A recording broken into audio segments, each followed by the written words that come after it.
Hindi, nilagat kanina. Nakatimpla. Bago tayo trabaho, ayan natin ang pagpapaalam ng Diyos sa mga. Before we start, pakitapit ko ka tayo, sabi mo, may biyayang darating sa'yo sa araw na ito.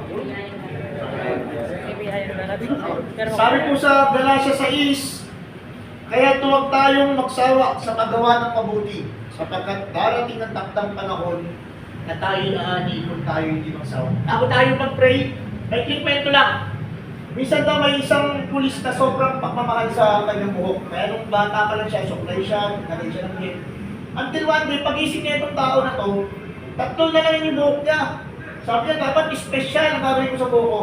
Ang ginawa niya itong pulis na to, pag siya ng yung Gatsby, yung tigda 4, nilagay niya sa buhok niya, mag-ingat ang taong nanay. Kung nakita yun yung patong buhok niya, siya tumingin sa salamin at siya yumayo na may kasiyahan sa kanyang buhay.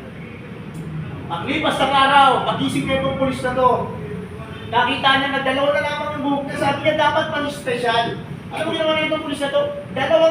Dalawang Gatsby binili niya. Nilagay niya doon sa una, nung nailagay niya, nilagay niya doon sa pangalawa. At nung nailagay niya na, siya yung tumingin sa lamin at siya yung umayo ng may kasiyahan sa kanyang buhay. Ano paglipas ng araw?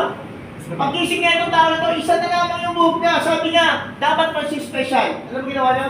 Pumunta siya dun sa gig, bumili siya dun sa Watson, bumili siya ng pinakamamahaling worth 300 pesos na gig. Inilagay niya sa kanyang kamay at paningat at dahon-daan na pinagay. At kung nairat ka na, siya tumingin sa lamin at siya gumayo ng may kasiyahan sa kanyang buhay. Alam, paglipas ng panahon, pag-isip na itong pulis na to, pagtingin sa lamin, wala na siyang buhok. Pero kapag tinitingnan niya yung mukha niya, siya yung napangiti, alam niyo bakit? Napound out niya na meron pala siyang magandang ulo. Sa araw na ito kapatid, ito yung paalala sa atin. Pag nakita natin yung wala sa atin, malulungkot tayo, di ba? Pero pag nakita natin kung ano yung meron tayo, abay, gana tayo kapagpapala.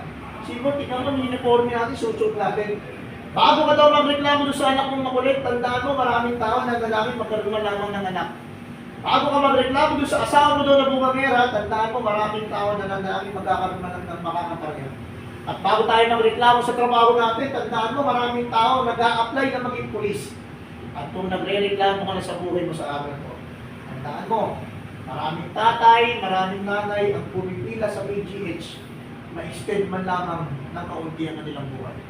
Tayo, pinagpala tayo sapagkat may opportunity pa tayo para mag-serve sa tao, sa pamilya, at higit sa lahat, makapag-serve pa tayo sa Panginoon. Let's pray. Direct Father, Son, the Holy Spirit, Amen. Lord, thank you po sa opportunity na pinagkaloob mo. Ang maisuot namin ng uniform na ito, ang maging tatay, maging nanay, maging ate, maging kuya. Lord, sa araw po na ito, sinusuko na po namin. Sinusuko namin ito na may panalangin, na may pasasalamat. We ask this in the mighty name of Jesus. Ulit sa nailan forever. Lahat tayo magsabi ng Amen. Father, Son, the Holy Spirit. Amen. Diyan sa lahat.